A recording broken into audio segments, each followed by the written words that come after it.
Am I Racist is a new mockumentary that's been a huge hit at the box office. It's from the people behind the Daily Wire, a media company that some call the Netflix for the MAGA crowd. On today's podcast, how the Daily Wire shapes the culture war.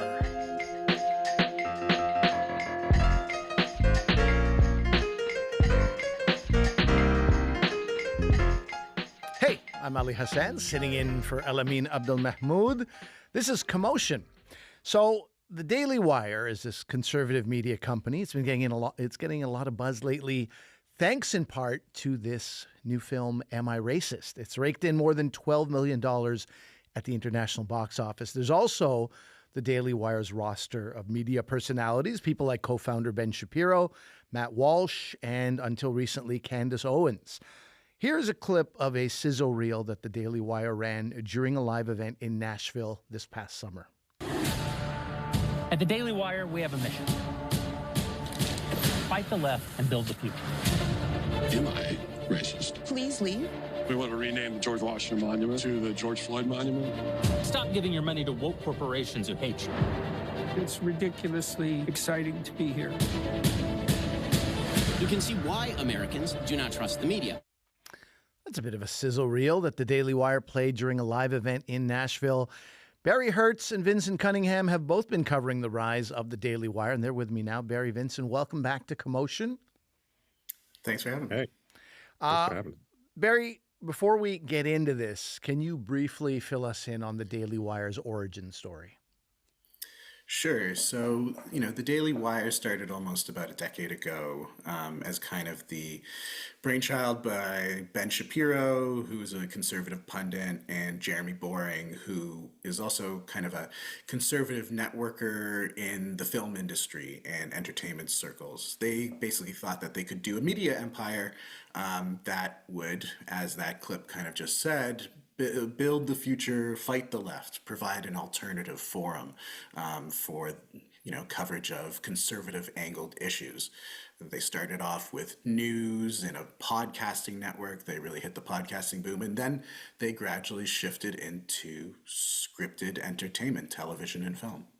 And they also do live events, as we suggested, and you were at their live event in Nashville. What's made them worth covering now, in your opinion?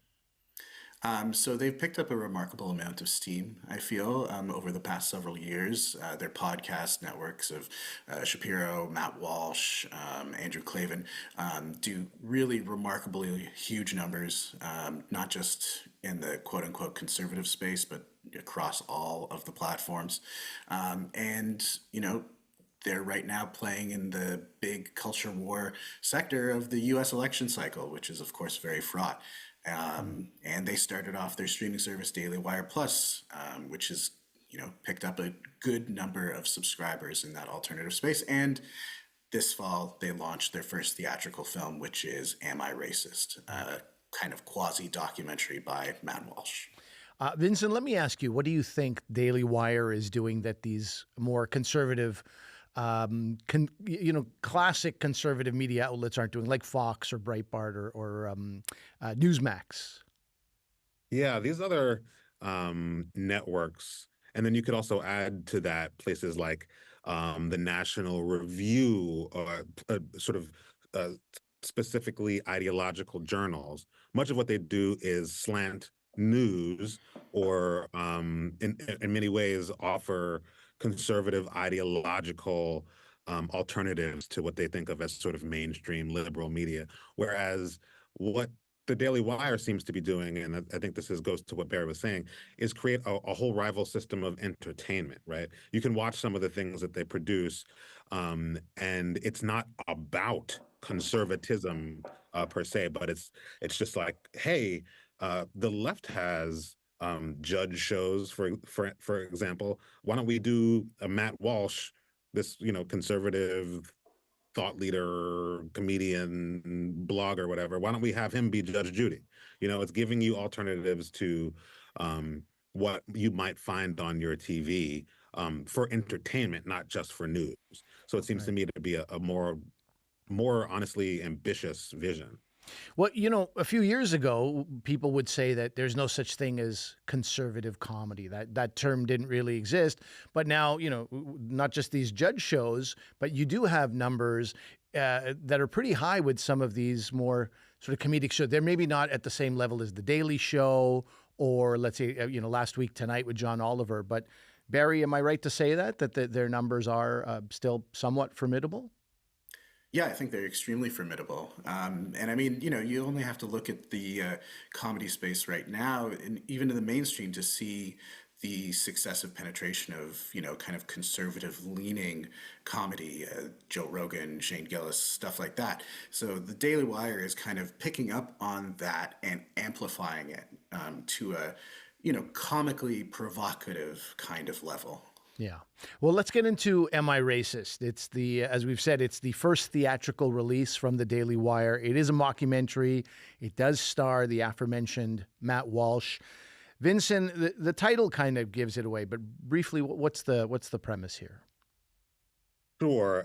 If anybody is sort of familiar with the work of Sacha Baron Cohen in movies like, all the Borat movies, there's a similar thing happening here. Matt Walsh, again, conservative commentator, podcaster, whatever, wants to infiltrate DEI trainings under, false names and things like that.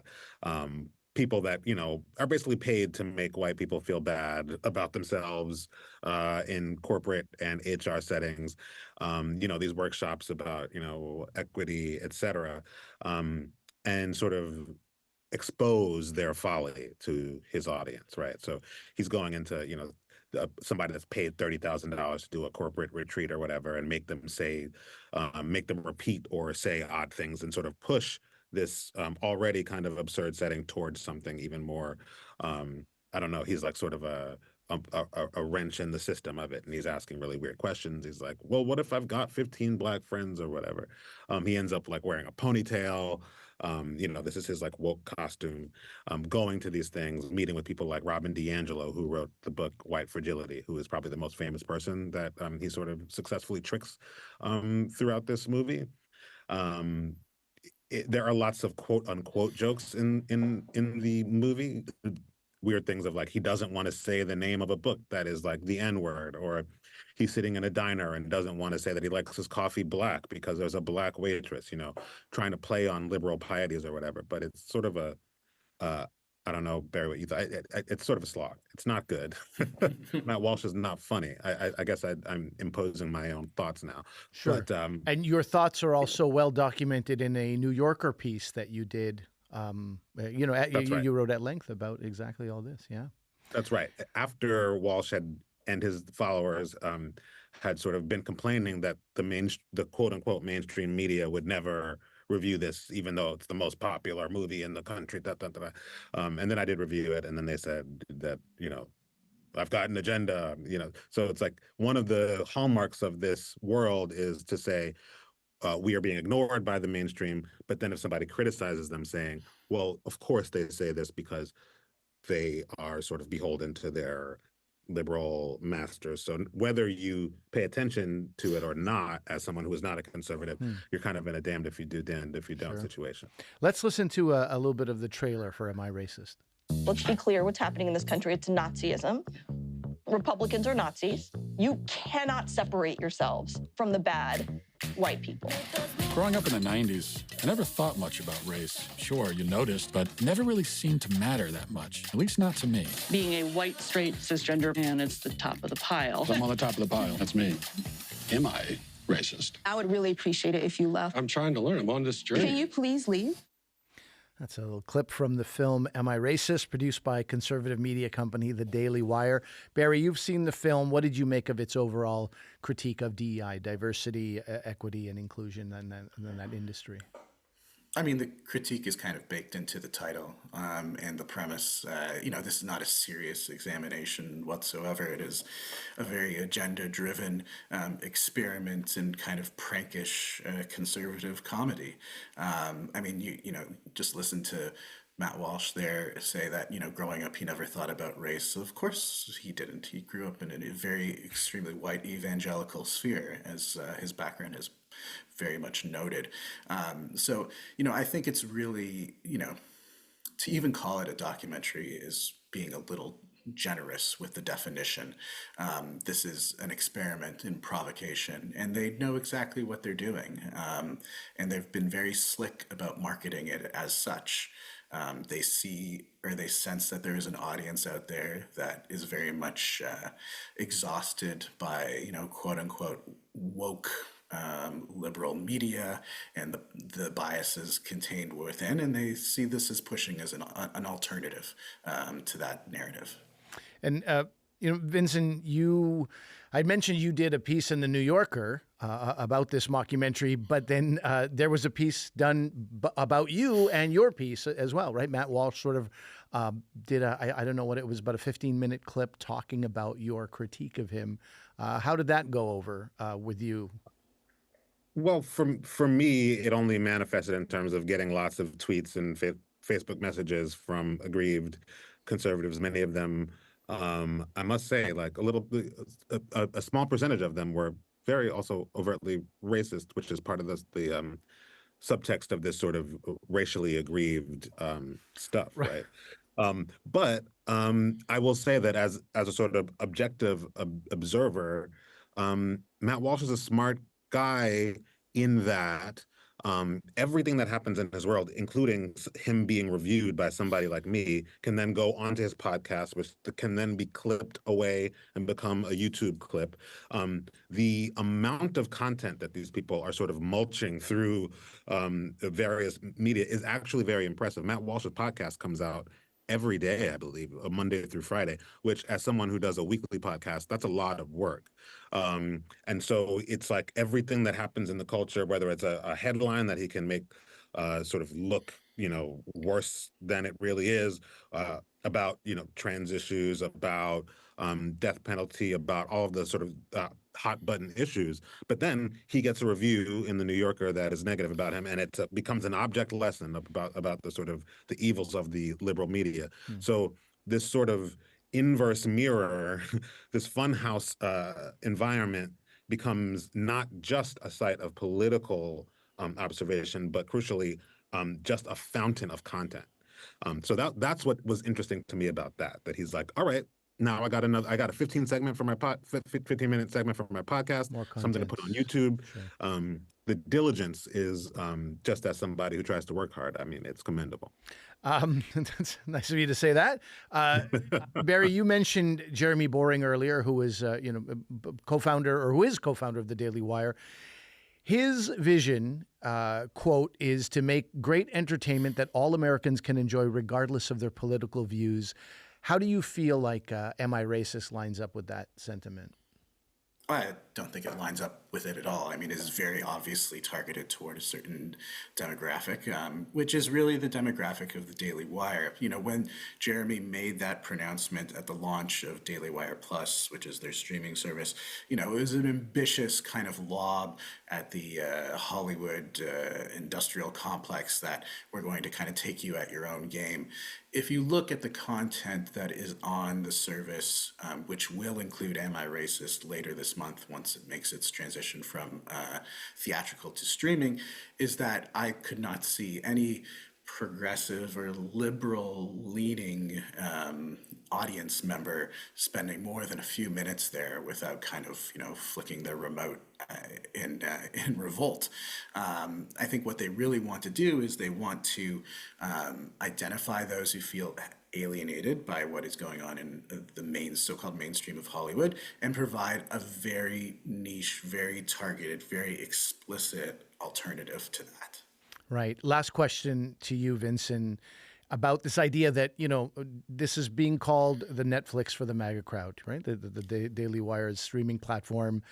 It all seems to play into this idea of this culture war that's being fought by the political right against the left that has this lopsided hold on mainstream media. What do you make of that? Yeah, to me, sort of as an example of a strain of American thought, this is what is the most interesting thing about this world to me. And Matt Walsh helpfully says this very explicitly. You can see him on his Facebook saying, the problem with us conservatives, this is an internal critique, is that we don't actually fight a real culture war. The culture is one not just in magazines, not just in sort of newspaper op-eds, but on the battlefield of culture. If you want to really fight a culture war, you have to create culture. You have to create art. You have to create things to rival the sort of mass brainwashing capacity of the mainstream media. And so this, for them, this idea that that not only is it an entertainment world, which I've learned from Barry that it is on a certain level, but that it is a site of very explicit combat for these people. That's really interesting because regardless of what they say, Hollywood does not construe itself in that way. Hollywood is not fighting ideological battles. Hollywood is trying to make money. And by the way, so is every single person that works at the Daily Wire. I'm not saying that they're priests of high priests of American conservatism, but unfortunately, we got to leave it there, Vinson. This feels like we're just opening up this conversation, but we got to leave it there for today. I want to say thanks to both of you for joining us. Thank you. Thank you. Barry Hertz is the deputy arts editor and film editor at the Globe and Mail. Vinson Cunningham writes for The New Yorker. He also co-hosts their weekly podcast, Critics at Large. And you can stream Am I Racist on Daily Wire Plus starting October 28th.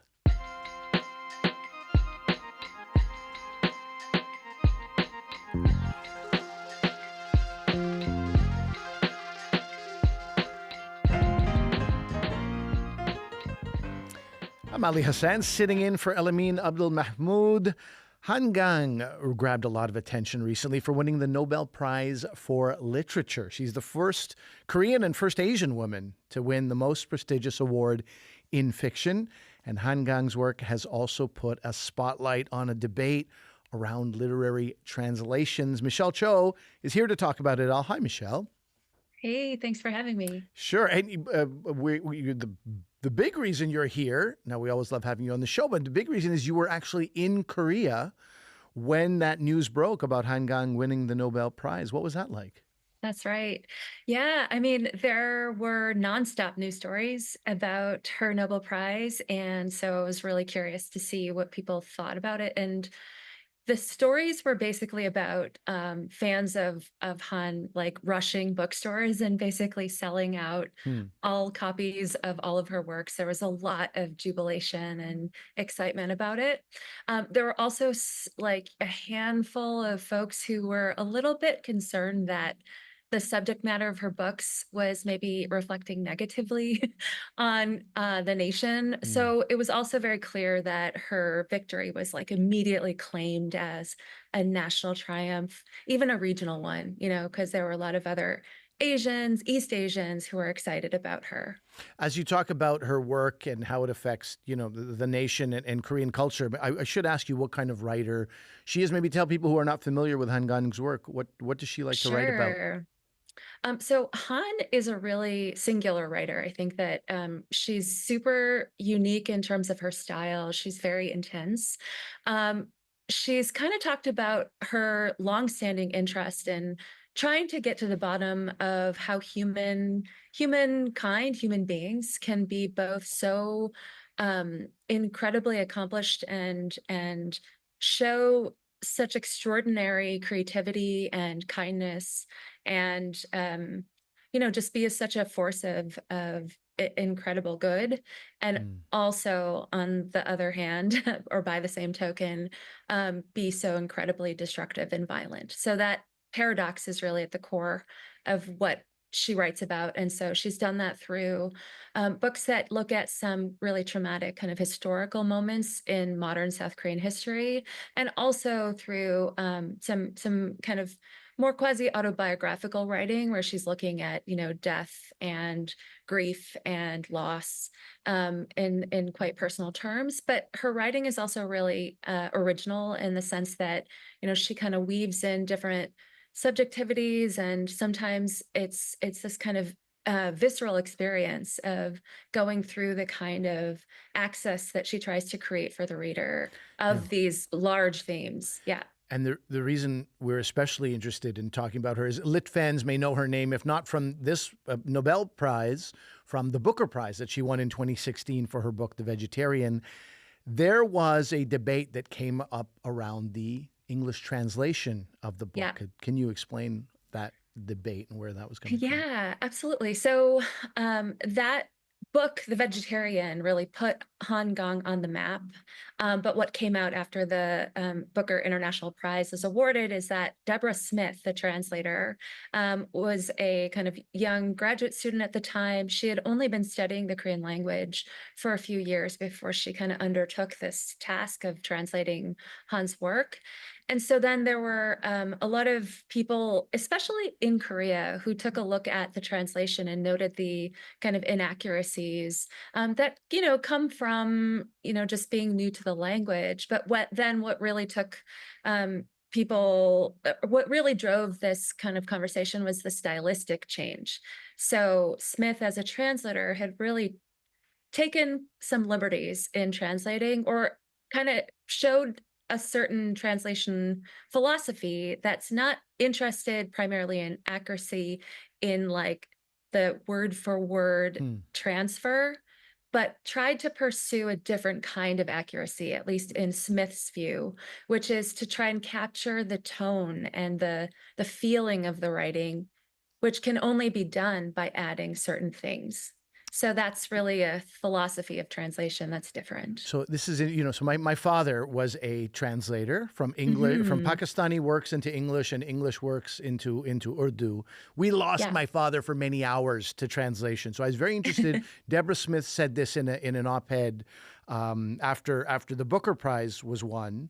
She had said that as a translator, she thinks a lot about being faithful to the original work. So that's an interesting word, faithful. I wanted to ask how you feel about that word when it comes to translation, and how you feel about, because you've read both the Korean version and the English version. Was she faithful to it? Did she need to be? Yeah, it's so interesting because my thoughts actually have changed a bit over the time since 2016. And so when I read, the book, its translation, and then looked at the Korean translation or the Korean version, I too was kind of shocked at the difference in the two different versions. But this question of fidelity, it's like such a core trope that people use when they're talking about translation, that the translator's first duty is to be faithful or to show fidelity to the original. But so it's usually easier to identify infidelity or betrayal, right? These are kind of loaded terms. Bad translation, I think, is just, wrong, or it's distorting, or sometimes just changing the message or the content of the original. But faithfulness is defined in multiple ways. Like, is it more faithful to be absolutely accurate, but for that reason clumsy and clunky in your translation? Because language systems are very, very different. The grammars are different. Order of subject, verb, object is going to change based on which language you're using. So if you're word for word translating, sometimes it just creates friction that detracts from the original. Is that faithful? So this question of fidelity is important to ask, but there's no general principle, I think, that we can land on to say this is faithful and this is not, because it's going to matter the context, right? It's going to depend. Michelle, it pains me to tell you that I have 30 seconds left to talk to you. Final question is, in your mind, are the translated works of Han Kang's books worth reading? Absolutely. I mean, so for one thing, it's very simple that, if you cannot read literature in Korean, the translations are the only access that you have to this amazing writer and her work.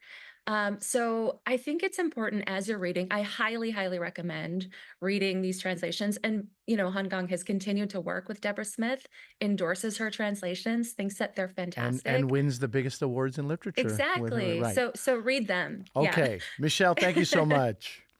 No problem. Michelle Thanks for Cho is a professor with the Department of East Asian Studies at the University of Toronto. More on Han Kang's Nobel Prize literature is available on cbc.ca. That's it for the podcast. Check us out on YouTube and Instagram. We're at Commotion CBC. I'm Ali Hassan, sitting in for Elamin Abdul Mahmoud. I'll see you again soon.